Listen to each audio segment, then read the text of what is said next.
Vamos lá. O livro Deus Fala com Arjuna, 204, a página. Todas as sensações harmoniosas com nossos órgãos dos sentidos é interpretada de maneira favorável pela mente como calmante ou prazerosas, ou prazerosas. Recebe abrigos fácil do hospedeiro mental. Entretanto, nenhuma sensação da visão, som, tato, olfato ou paladar deve ser suficientemente sedutora ou cativante, a ponto de escravizar a mente. Só quando a mente se torna apegada à sensação é que ela desenvolve a correspondente ideia de prazer no cérebro. Essa ideia de prazer, a respeito da sensação, faz com que o indivíduo repita as experiências que lhe dão essa sensação. Quando a sensação é constantemente repetida, produz a repetição da ideia de prazer correspondente. Essa ideia de gostar torna-se gravada no cérebro e fixada na mente como um hábito mental. Esse hábito mental, formado pela repetição de uma ideia de prazer que desenvolveu de uma sensação, é o que torna atraente as sensações. Assim como todos andam mais ou menos apaixonados por suas próprias ideias a respeito das coisas, seja elas corretas ou não. Também a mente gosta de sua própria coleção pessoal de hábitos relativos ao sentido. Se nós compararmos o doce e o amargo, né? O doce seria justamente essa questão condicionada da mente de repetir tudo aquilo que nós gostamos, né? Se você come um doce depois do almoço, você vai querer repetir isso todos os dias quando for finalizar seu almoço. Então, os prazeres que os sentidos captam, que é as ilusões, nós sentimos prazer e queremos repetir isso totalmente, a ponto de nós criarmos fantasias em torno de nós. Mas a vida ela nos testa e nos mostra que as nossas fantasias nada mais é do que uma ilusão que nós criamos para nos agradar e agradar a outro, enquanto que a verdade, o real, ela tem um gosto amargo. E nós não queremos repetir o amargo. Porque o amargo, quando ele vem para destruir o que é doce. Aquilo que nós acreditamos ser doce. Um Jesus Cristo, por exemplo, até hoje não foi compreendido. Nós lemos lá os seus ensinamentos, mas nós somos incapazes de vivenciá-lo todos os dias. Podemos vivenciá-lo naquele dia, mas não há uma constância. Mas apenas repetimos no doce, que é justamente repetir verbalmente as suas palavras, mas quando nós estamos os contrariando, nós começamos a ficar com raiva, revoltado, melindrosos. Por quê? Porque o amargo, quando vem para destruir tudo. Por isso que Jesus, ele era amado por poucos. Krishna, na Índia, é amado por poucos. Budas foram poucos que o amaram. Né? Então, esse amargo é o que nós devemos experimentar todos os dias, até que um dia esse amargo se torne um sabor gostoso na nossa boca, certo? Apenas por meio dos pensamentos é que a mente pode ter contato com as sensações. Em última análise, as sensações nada mais são do que pensamentos relativamente diferentes a respeito de coisas pensadas por Deus. O estado de sonho é a melhor analogia. O prazer de ter a sensação de sorvete no sonho não é senão uma ideia que é desfrutada prazerosamente por outra ideia. A ideia de desfrutar com prazer é uma reação à ideia do sabor do sorvete. O consumidor do sorvete, a reação mental às sensações que se concentram a partir da consciência de uma boca e de um paladar oníricos, provando o sorvete e o prazer resultante. Tudo isso é feito apenas de ideias relativas.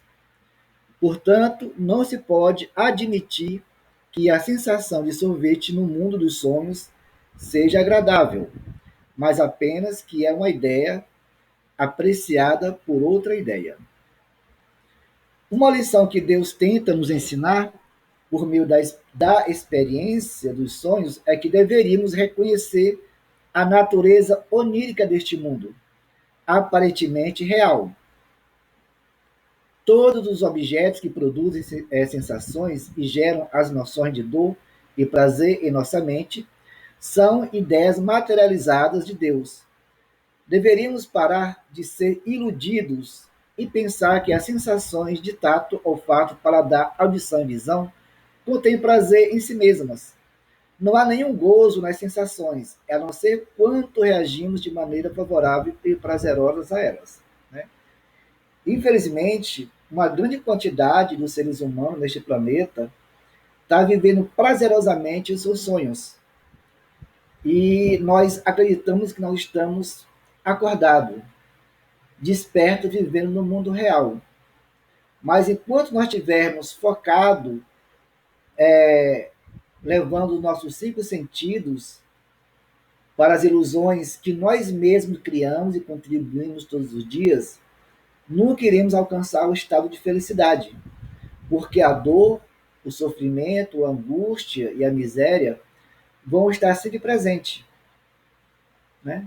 E quando nós começamos a estudar uma obra como essa, que nos faz refletir, muitas das vezes passamos até mesmo uma folha, porque aquela frase tocou diretamente na nossa deficiência, que da qual nós achamos que nós não conseguimos vencer de forma nenhuma. Outras vezes nos causa vergonha, porque nós estamos interagindo diretamente com aquela ilusão, que nos faz sofrer e causar sofrimento ao outro. É por isso que nós deixamos de acreditar naquilo que Jesus disse no seu Evangelho, que nós somos deuses. Nós começamos a acreditar que nós somos apenas pessoas comuns, vivendo uma vida comum, sujeito a provas e expiação, e começando a acreditar que o sofrimento faz parte da nossa natureza. Quem ensinou isso, se uma obra, uma religião ensinou isso, está totalmente equivocado. Nós somos seres divinos, somos seres extraordinários, somos seres capazes de transmutar qualquer dificuldade, qualquer barreira. Nós nunca vivemos, desde o dia do nosso nascimento, desde o dia que Deus criou o primeiro espírito, ninguém nunca viveu uma vida comum. Nós vivemos uma vida totalmente extraordinária. Só quem não consegue perceber isso é quem está ainda escravizado pelos cinco sentidos. Certo? Todos vocês vieram para alcançar o estágio maior de evolução espiritual. Se estão atrasando esse estágio, é porque há muitas coisas erradas nas escolhas que nós estamos fazendo. E nós estamos nos agarrando a muletas devido ao medo, devido à insegurança ou simplesmente devido a falsos prazeres. Então é aí que nós começamos a refletir a respeito das nossas escolhas. Se nós realmente estamos fazendo por onde alcançar a nossa libertação, e se nós não estamos chegando até lá, o que é que está acontecendo? Qual é o empecilho? Esse aqui é o problema. Muitas das pessoas não querem refletir sobre isso, porque não querem saírem de sua zona de conforto. Aquilo que dá prazer, que dá uma falsa sensação de prazer, lhe é agradável. E se é agradável, ele diz, por que eu vou me desapegar daquilo que é agradável para mim? E, claro, irei ensinar isso para meus filhos, para os meus netos e bisnetos. Se você vai ensinar outros a afundarem, como você também está afundando. e que acredita que está caminhando em direção ao amor e à felicidade e à paz. O que a realidade mostra é bem diferente. Porque a vida, ela diz: ah, você acredita nisso? Eu vou lhe provar que você nem mesmo deu ainda até agora o primeiro passo. Você acaba caindo na armadilha que você mesmo cria. Né? Uma lição que Deus tenta nos ensinar por meio da experiência dos sonhos é que deveríamos reconhecer a natureza onírica, né, do que nós não estamos conhecendo. Ele continua: essas ideias ou sensações não se impõem à alma, à imagem individualizada do espírito, como se impõe à mente. A alma nasceu de si própria, com qualidades intrínsecas produtoras de bem-aventurança, certo? A alma e a mente são dois seres distintos. Você e a sua mente são dois seres distintos. Você é a mais pura divindade que há neste planeta transitando nas vias. Você é único. Se você é uma centelha divina, então você é Deus, você representa Deus. Cada ser humano representa diretamente Deus. Mas o problema é que nós começamos a fazer escolhas e começamos a construir lixos mentais. E aquilo que é um atributo do espírito, a mente, começa a se tornar independente. E quando a mente se torna independente, cria-se um grande problema. Ela começa a criar fantasias, ilusões. E você começa a acreditar que você é a mente. A mente, ela é uma energia neutra. A mente não é ruim, mas também não é má. É por isso que no Oriente ficou reconhecido de que a mente deve ser extirpada, excluída. Mas é impossível excluir a mente, porque a mente faz parte da nossa natureza íntima e divina, e que deve ser utilizada para fins mais elevados. Tanto que nós, inconsciente, movido pela raiva, pelo ódio, pela discordância da verdade, nós começamos a criar pontos de energia que chega um dia que nós iremos criar uma forma de pensamento, um ser vivo, uma duplicata igual a nós. E que a função dessa duplicata é criar malefícios a outros. E você não consegue manipulá-lo devido à sua fraqueza moral e espiritual. Em nosso curso de desenvolvimento da paranormalidade, nós falamos sobre isso. Então, os nossos pensamentos não é simplesmente um pensamento. Ele gera energia, cria seres que podem ser confundidos como espíritos ou seres elementais. Então, a nossa mente, ela deve ser, sim, controlada e dominada. E a forma adequada para isso é as práticas das crias pranayama, dos pranayama.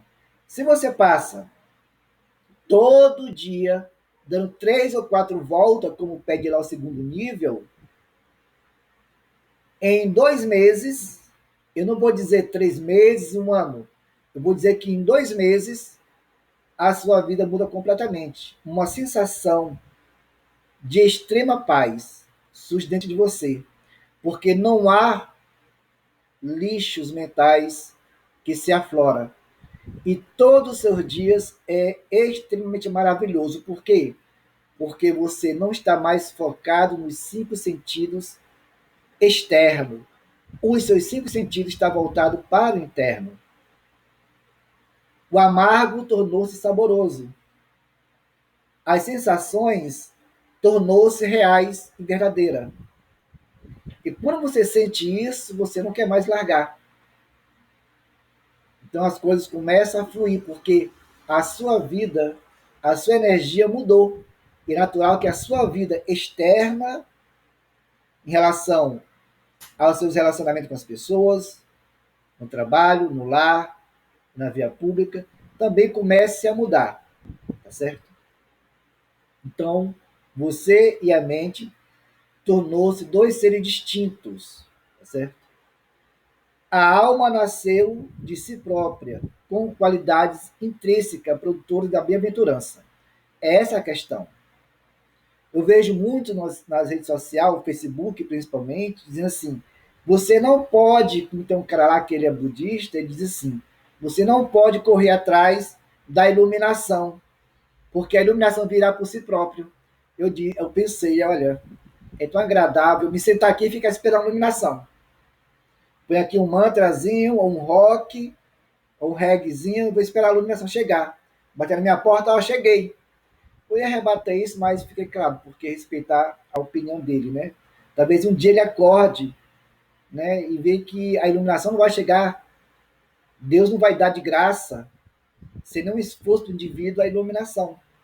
Nós temos que sim correr atrás dela, porque evolução espiritual é justamente isso, é buscar, é achar, é gozar aquilo que você conquista. E a iluminação é o maior gozo que a gente possa ter neste planeta e em outros planetas também, certo? Contentamento, alegria, sempre nova. Onisciência, onipotência e onipresença não são qualidades adquiridas, mas parte integral da alma. Portanto, o devoto Kriya Yogi, que se absorve nessas qualidades da alma, desfruta da felicidade verdadeira e duradoura, que pertence a seu próprio verdadeiro eu. Eu queria, sinceramente, que os meus alunos, aqueles que são sinceros, aqueles que realmente são buscadores, que praticam todos os dias, compreendessem isso. Porque os que não praticam, eles nunca irão compreender isso. Porque para eles são pessoas comuns. E ser uma pessoa comum é ter uma mente extremamente limitada. É balbuciar-se livros e nada entender do que está lendo. É tentar explicar algo que da qual não é exemplo. É tentar fazer com que o outro compreenda aquilo que você nem mesmo compreende que está falando. Nós somos deuses, nós somos seres divinos, nós somos além dessa matéria, nós somos além das opiniões dos outros, nós somos além das nossas limitações. Quando entendermos tudo isso como verdade e aceitarmos isso, ninguém, nem mesmo a sua mente, vai conseguir criar barreira em torno de você. E você crescerá de uma forma extremamente monstruosa. Que quando você menos perceber, você já alcançou paragens extremamente elevadas. O contato direto com os espíritos mais superiores já não é mais por intermédio de alguém. É você 24 horas ligado com esses seres. Assim como há diferença entre o contentamento inato da mente e a felicidade provínda do estímulo externo, de ver em querido amigo da meditação é inata. Peraí, só repetindo aqui. Assim como a diferença entre o contentamento inato da mente e a felicidade provínda do estímulo externo, de ver um querido amigo que se perdeu de vista há muito tempo, também a bem-aventurança da meditação é inata, enquanto o gozo de uma sensação por parte do ego deve-se à identificação com os sentidos corporais. Retirar a mente dos sentidos por meio da meditação é destruir o ego físico e as tendências do hábito venerado patriarcas do estado da ignorância ilusora, para recuperar a verdadeira alegria inata da alma. Então, Ananda, quer dizer que eu, se eu praticar todo dia ali 30 minutos de meditação, eu conseguirei eliminar tudo isso e trazer os verdadeiros gozos da bem-aventurança? Olha, conseguirá. Inevitavelmente você vai chegar lá, cedo ou tarde. Mas isso vai demorar muito, porque você poderia fazer muito mais, né? Hari Harananda dizia: medite 5 minutinhos consciente. O seu discípulo dizia: eu não concordo com o meu mestre, que medite 5 minutos. Eu quero que você medite 30 minutos. Mas Yogananda foi além. Ele diz: medite 1 hora e meia por dia. Mas eu digo, medite 3 horas por dia. O mínimo. Porque quando você permanece em tempo curto, você cria uma zona de conforto.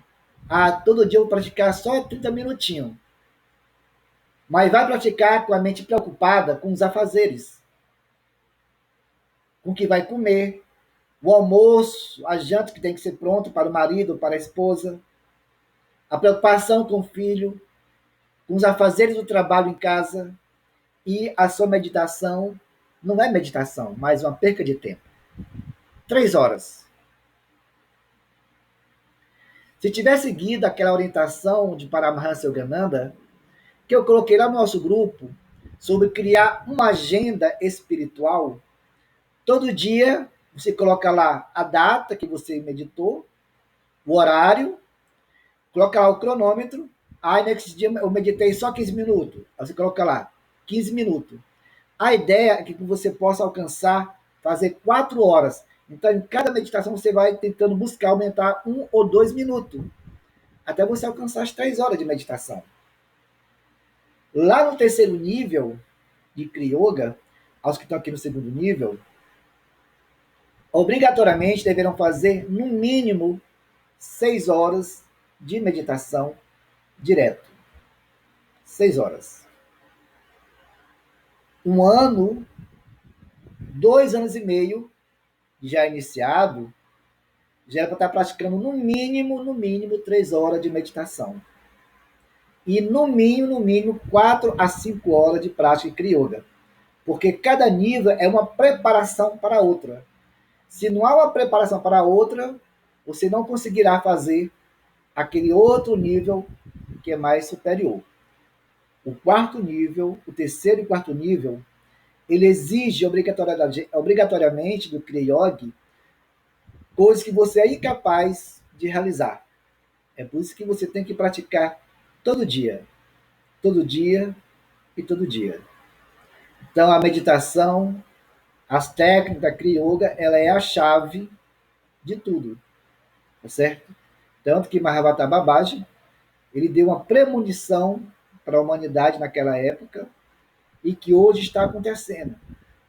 Muitas pessoas estão procurando a Kriya Yoga. Muitas pessoas estão se iniciando em Kriya Yoga. Dias atrás, hoje é domingo, foi quinta-feira. Quinta-feira eu dei uma palestra sobre Kriya Yoga para novos adeptos da Kriya Yoga na Índia. Foram 86 pessoas, alunos da Siddhananda. Quer dizer, as pessoas estão procurando a Kriya Yoga porque já sente lá no seu íntimo que já estão próximos de alcançar a sua libertação. Se você se iniciou e não sente isso, é porque ainda está distante. Porque quando você sente, a sua devoção é todos os dias. Vê aquele rapaz que dizia: você é meu guru, guru dia para lá, guru dia para cá, mas o coitado estava preso ainda às coisas do mundo, às coisas transitórias, e caiu na armadilha.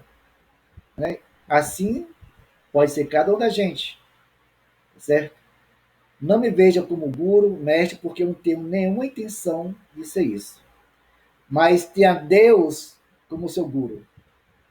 Eu apenas, Deus apenas me confiou uma chave. E que essa chave eu dou na mão daqueles que realmente desejam Deus. Se você larga a chave na caminhada, é por escolha própria. Nada se relaciona a Deus, nada se relaciona a mim, e nada se relaciona a Kriya Yoga, mas apenas às suas fraquezas. Ok?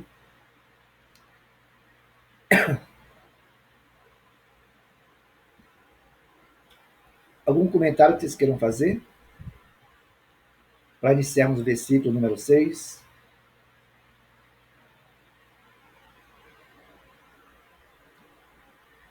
Versículo número 6.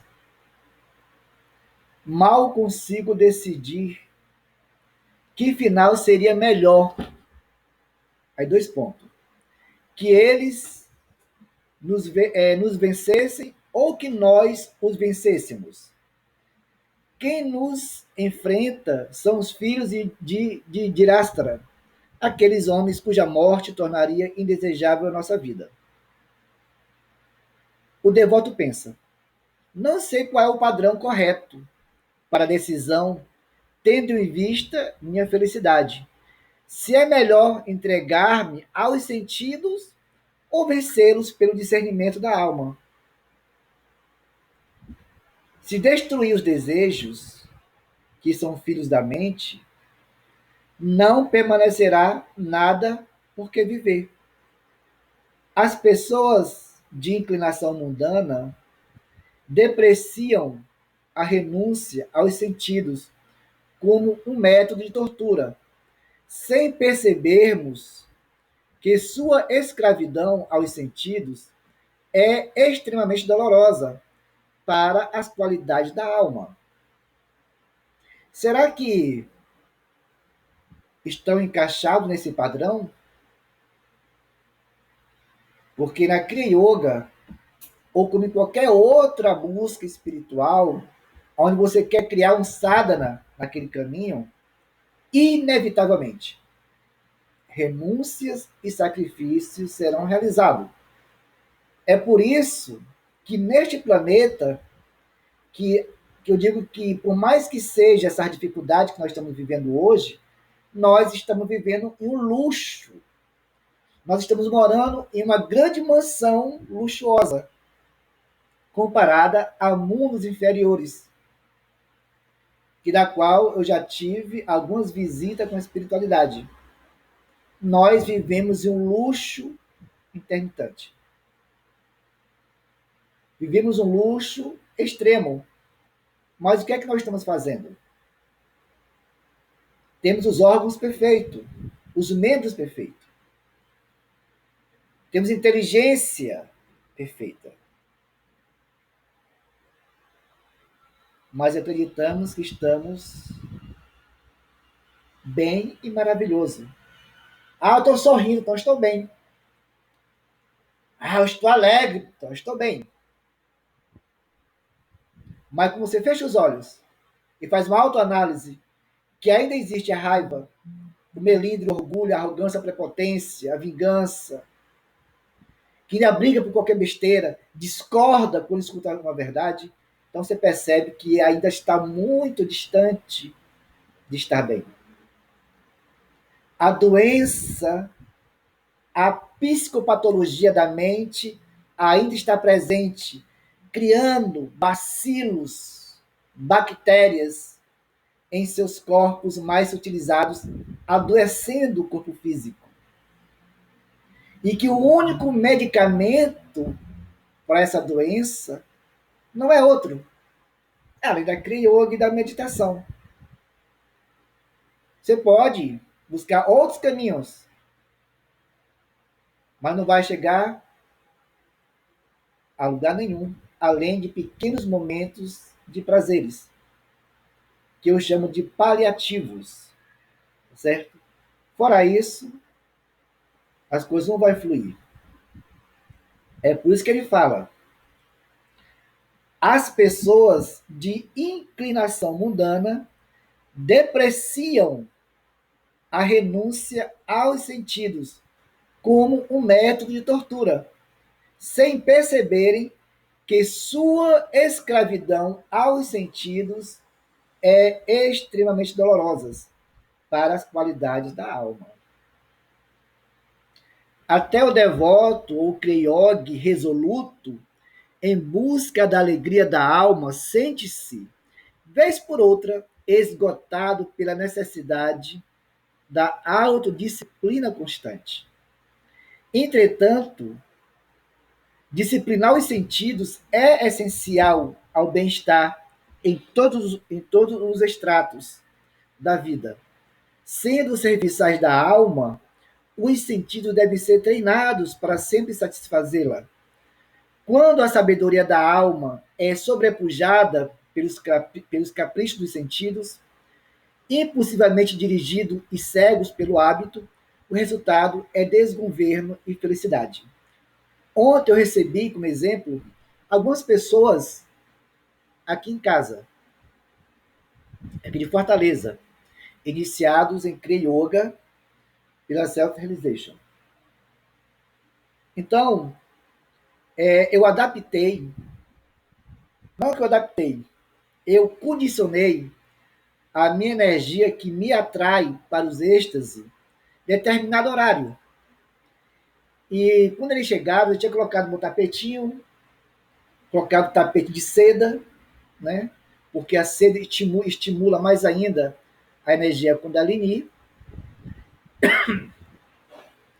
para poder eu fazer minhas práticas até de manhã. E acabou que essas pessoas chegaram mais ou menos por volta das 9 horas da noite, e quando é meia-noite já começo. Então eles ficaram nesse período e eu sentia que essa energia ela vinha e que já sentia no períneo a dormência e a queimação. E quando eles conversavam, falando de suas experiências, de seus anseios e desejos, eu perguntei para eles até que momento eles podem fazer com seus esforços para alcançar Deus. Alguns arriscaram dar algumas respostas. E perguntei novamente, para eles que são iniciados em Kriya Yoga, eu perguntei, qual é o caminho mais fácil para alcançar Deus? Eles responderam, a Kriya Yoga. Eu perguntei, vocês têm essa necessidade de alcançar Deus? Eles disseram, temos. Então eu expliquei para eles a renúncia, expliquei para eles o sacrifício, expliquei para eles o que é um sadhana, uma disciplina. E perguntei se eles estão disponíveis para isso. Ele disse que ainda não. Então eu disse, então a sua busca é uma fantasia, é uma ilusão. Vocês não são Kriyas Yogis. Vocês apenas se iniciaram para dizer que são iniciados em Kriya Yoga, mas são incapazes porque repudiam Deus 24 horas. Aqueles que se iniciam e não vivenciam e têm Deus só na boca, eles repudiam Deus. Seja eu, seja você. Porque no momento que eu tenho fé em Deus, a primeira coisa, eu não tenho mais nenhuma gota de dúvida na minha essência. 2. Eu não me deixo contaminar pelo mundo ilusório, nem pelas pessoas que compartilham das minhas mesmas fraquezas e caminham em direção a Deus. 3. Eu crio o sentimento de que eu devo oferecer todo dia a Deus presentes. E o maior presente é quando eu me sento no meu tapete, faço uma prece a Ele e afloro meus sentimentos a Ele através das técnicas e da meditação. E durante o dia, eu o sirvo através dos meus semelhantes. 4. É quando eu tomo consciência que eu não sou meramente um ser humano, mas que eu sou um ser divino, que eu sou um ser sagrado.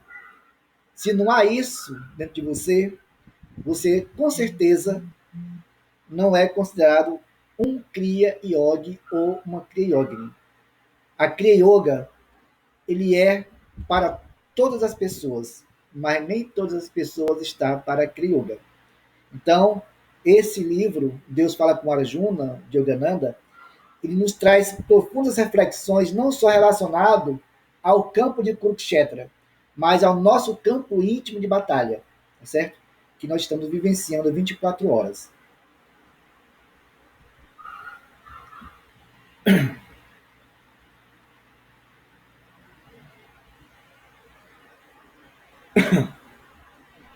Ele fala o seguinte: embora os sentidos gritem em uníssono, satisfaça-nos e não ligue para a alma.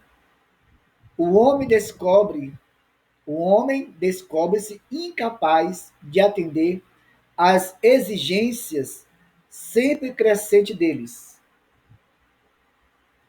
A consciência dos sentidos, congenitamente ativa nos seres humanos, estabelece seu domínio desde muito cedo.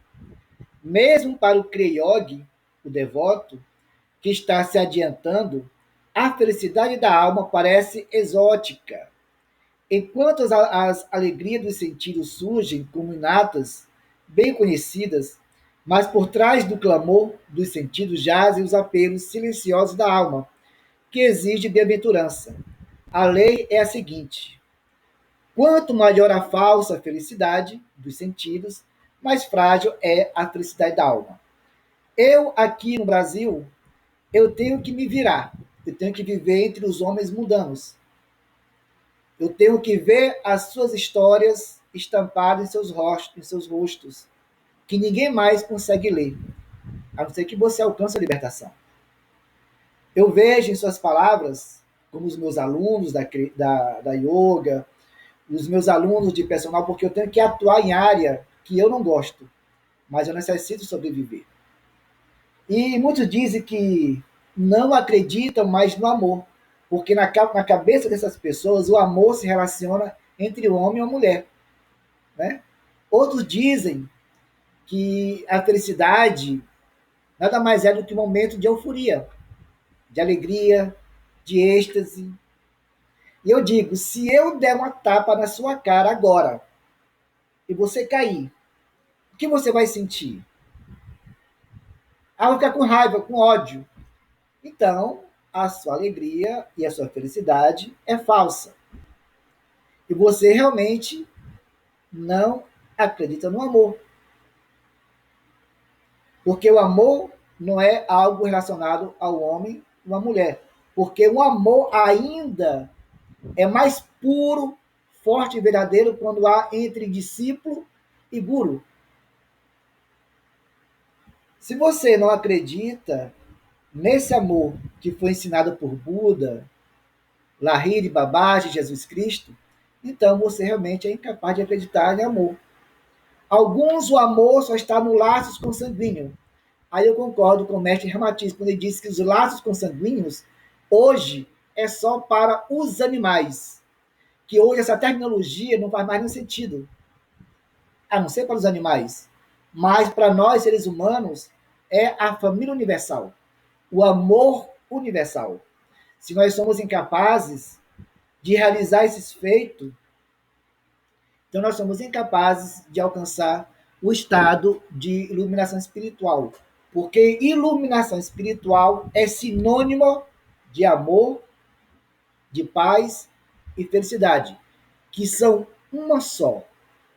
Não existe separação entre amor é uma coisa, felicidade é outra, paz é outra, iluminação é outra. Não. É uma só. Não existe separação. Nós somos ensinados a separar tudo. É por isso que o nosso mundo hoje está uma desgraça, uma miséria. Porque você acredita que está separado. Eu acredito que estou separado dos meus alunos, os meus alunos acreditam que estou separado de mim. Eu acredito que estou separado do meu vizinho e ele acredita que está separado de mim. E criamos uma diversidade de pontos de separação. E nós matamos um outro por religião, por política.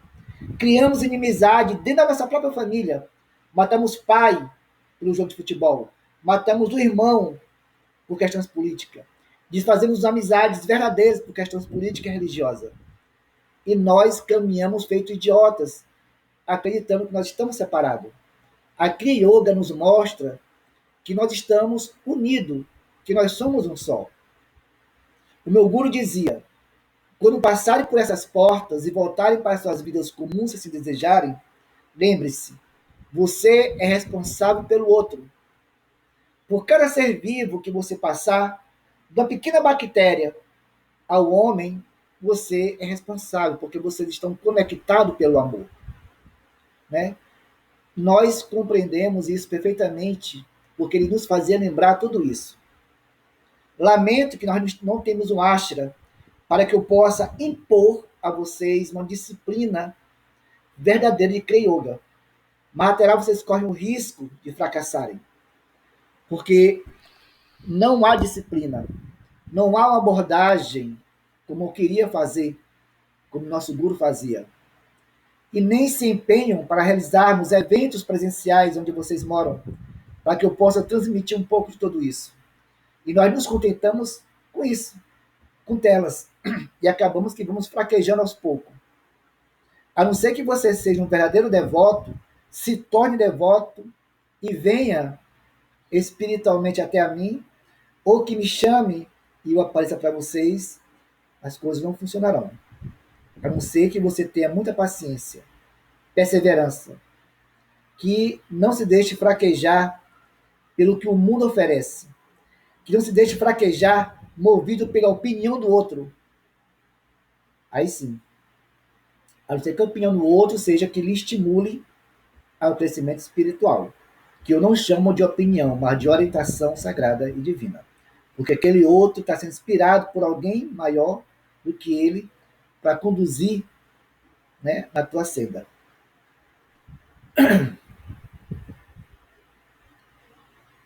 A, a energia vital que flui pelos nervos para o exterior, para os cinco sentidos, torna as experiências sensoriais atraentes ao homem. Quando o seu guru lhe pede que inverta esse fluxo de energia vital e retire dos sentidos a mente e a energia, essa instrução parece bizarra, pouco prática e talvez até mesmo irracional. O homem se lamúria. Ah, que adianta viver se tenho de negar a mim mesmo a alegria tangíveis da indulgência com os sentidos? Os seres humanos comuns, entre aspas, né, aqueles seres humanos que não aceitam orientações daqueles que têm uma visão maior um pouco do que ele, eu digo isso porque eu convivia e convivo com pessoas assim, tá certo?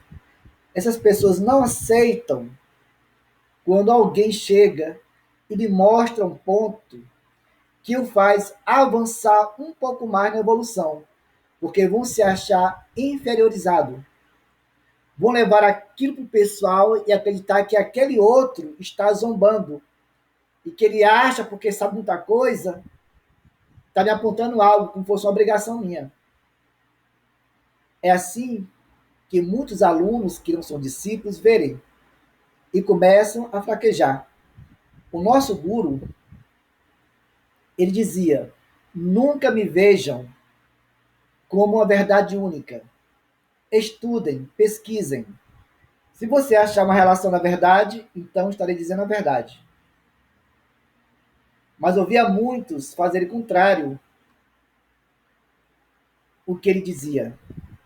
Já estavam lá há muitos anos antes de eu entrar, aos meus 10 anos dentro do ashram.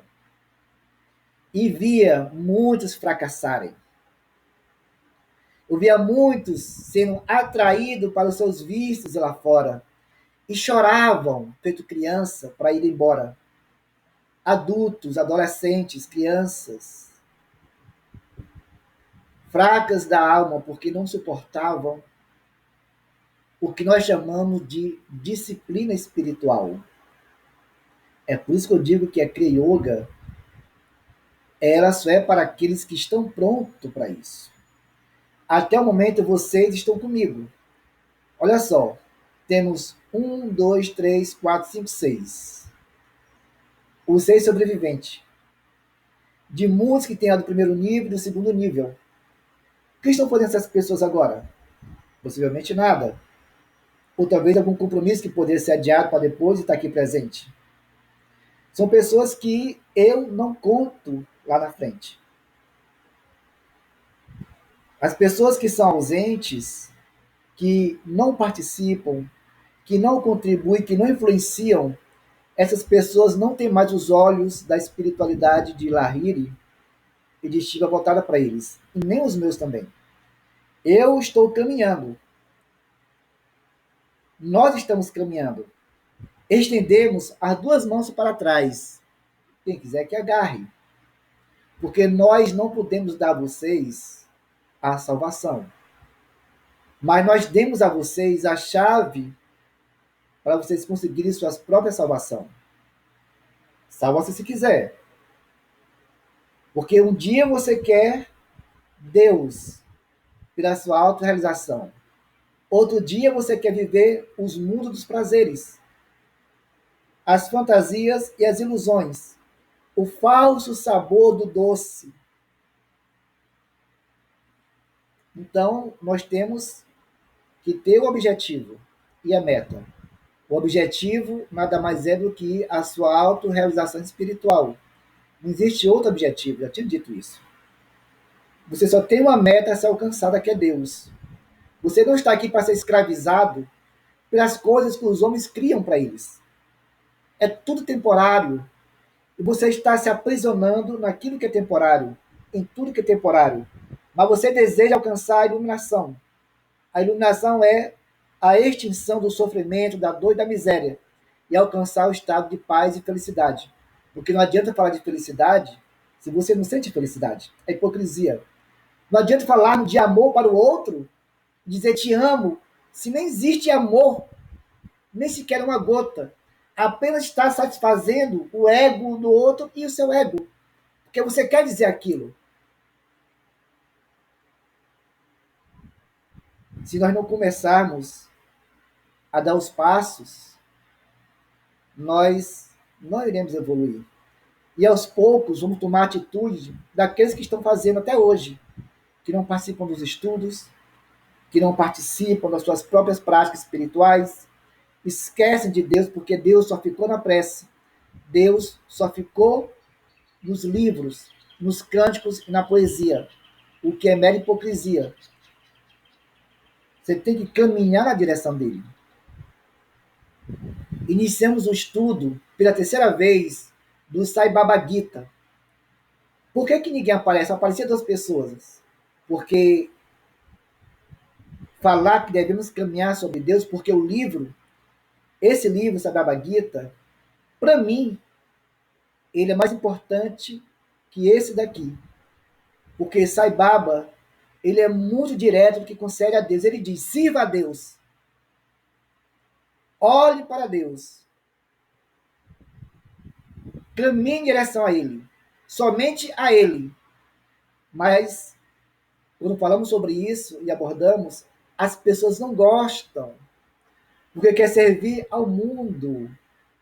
Quer servir aos seus egoísmos, suas vaidades. Ninguém quer escutar o Sai Baba Gita. Quem participou desse livro, dos pequenos momentos, sabe o que eu estou falando. Ele resume totalmente o Deus fala com Arjuna. Só que ele fala de uma forma muito direta, se dá volta, ainda conta histórias e fatos. É um livro extremamente lindo. Eu dei uma pausa, quando eu voltar, vou voltar do zero desse livro novamente. Né? Vou tentar novamente. Eu queria muito que os meus alunos da Kriyoga participassem, porque toda a essência da Kriyoga está nesse livro. Tá certo? Ele não é meramente um livro espiritualista. Ele é uma seta que nos aponta para a Kriyoga, para Deus. Tá bom? Eu vou ler esses dois últimos parágrafos. Eu vou ler só mais um textozinho lá do quinto livreto para a gente finalizar. Eu vou dar a palavra para vocês. Apenas um escravo dos sentidos acha uma tortura comer moderadamente. controlar o imperativo do sexo, abster-se de substâncias tóxicas. Até mesmo um homem mundano, bem equilibrado, sem falar do santo, sabe por experiência prática como a disciplina dos sentidos é necessário ao bem-estar. O escravo dos sentidos, come para satisfazer o paladar e terminar por ser vítima da doença. A alma insiste em que o homem discipline o paladar. Depois de um pequeno período de exibições da dignidade ultrajada, o paladar deixa de dar problemas. Como um bom serviçal, o sentido do paladar aprende a se contentar com as saudáveis decisões de seu patrão, a alma. É por isso que no Ashra, dos meus 10 anos até meus 20 anos, nós só nos alimentávamos uma vez ao dia. Era uma comida saborosa, pouca, mas suficiente. E o restante do nutriente vinha através das crias pranayama, da meditação, né? E nisso nós fomos disciplinando o paladar. Nós fomos disciplinando o nosso organismo ao mesmo tempo. Os sentidos desconsideram a bem-aventurança da alma e tentam ser felizes, tornando a alma infeliz. Olha só.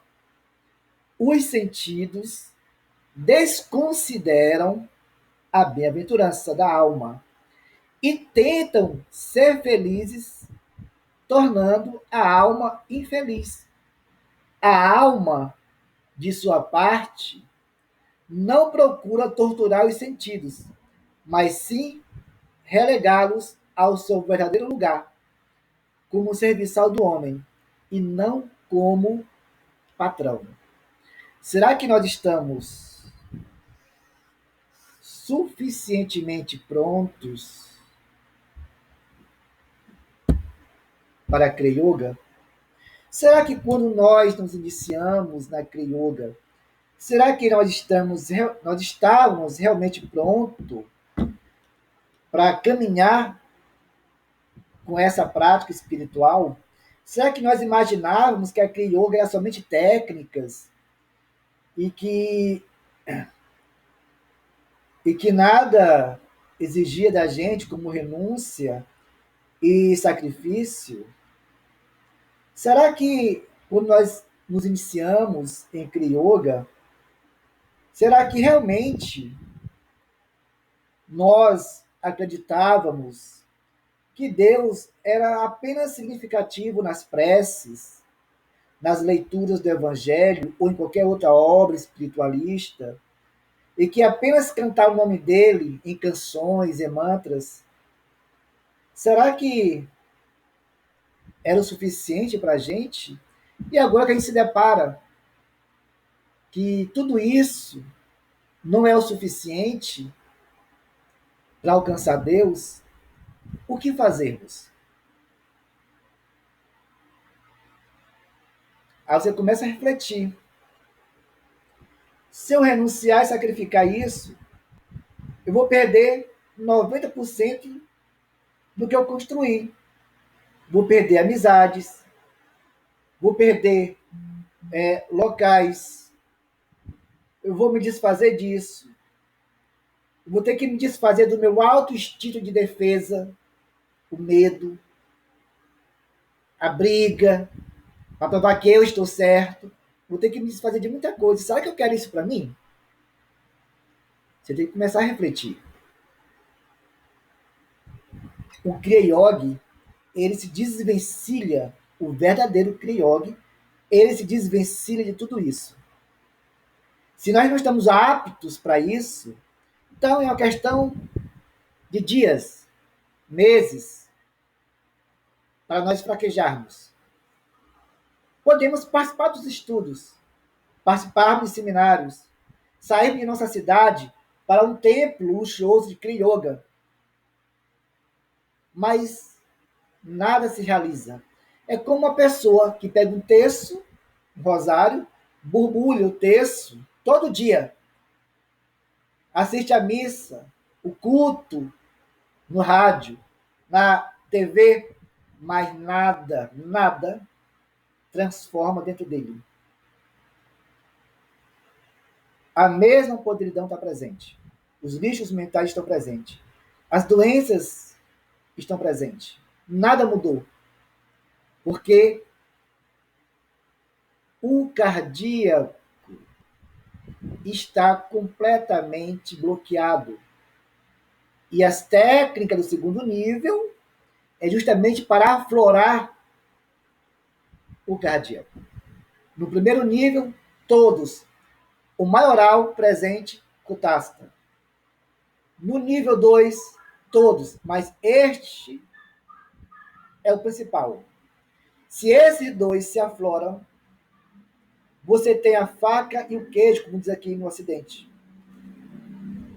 Aqui, você entra em contato direto com Deus. Você se torna, como diz na Índia, o vidente. Este outro, você se amaranha com a consciência de Deus. E tudo que você olha, o céu, uma casa, o ar que respira, um verme que se rasteja, um quadrúpede, um ser humano, um vegetal, uma rocha, você vê Deus ali presente.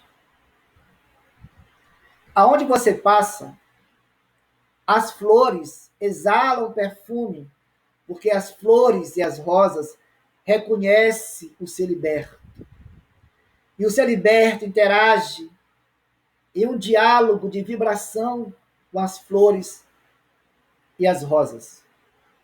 Ele passa pelas árvores frutíferas. Não é época de dar manga ou caju, mas uma manga, um caju cai. Ele olha, não tem nada, nem mesmo brotos ou flores, nem a época. Mas a natureza acolheu a você como um filho ou uma filha. Isso é para você conseguir chegar até lá. Mas se você está amaranhado com as coisas do mundo, com as coisas temporárias, então acredite, você nunca vai chegar lá. Você deseja, mas desejo é apenas desejo, não é a caminhada. Tá bom? Para terminar minhas palavras e dar espaço para vocês, é um pequenininho, chamado Moksha, a emancipação final, no quinto livreto. O aspecto final do karma é moksha, libertação. Moksha é um termo japonês que nós na Índia chamamos de samadhi. Estar livre de tudo. Muitos estão cientes desse aspecto. Moksha é o objetivo mais elevado do karma, porque é através do nosso karma que alcançamos a libertação. Como dito anteriormente, a maioria das pessoas estão preocupadas com artha e karma, que apenas acumulam karma. É interessante notar que todo karma tem dois lados distintos, bom e ruim. Suponha que queremos plantar uma árvore. Plantar uma árvore é um bom karma ou um mau karma? É um bom karma. No entanto, ao cavar um buraco para plantar a árvore, muita grama e ervas daninhas têm que ser removidas. Então, para a grama e as ervas daninhas, não é bom, é ruim. Além disso, ao cavar a terra, muitos insetos são mortos, muitas minhocas são cortadas. Assim, para insetos e minhocas, nossas ações são boas ou ruins? Consequentemente, embora seja um bom karma plantar uma árvore, o karma negativo está associado a ela. Lembre-se, vivemos em um mundo de dualidade. Portanto, cada karma que realizamos tem um aspecto positivo e negativo. Vocês nunca pensaram sobre isso, né? Nunca refletiram sobre isso.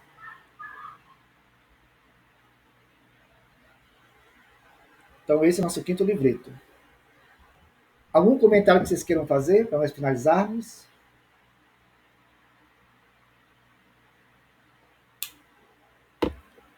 Algum ponto que vocês acharem interessante, que vocês concordam e discordam, mas que deveriam ser de outra forma?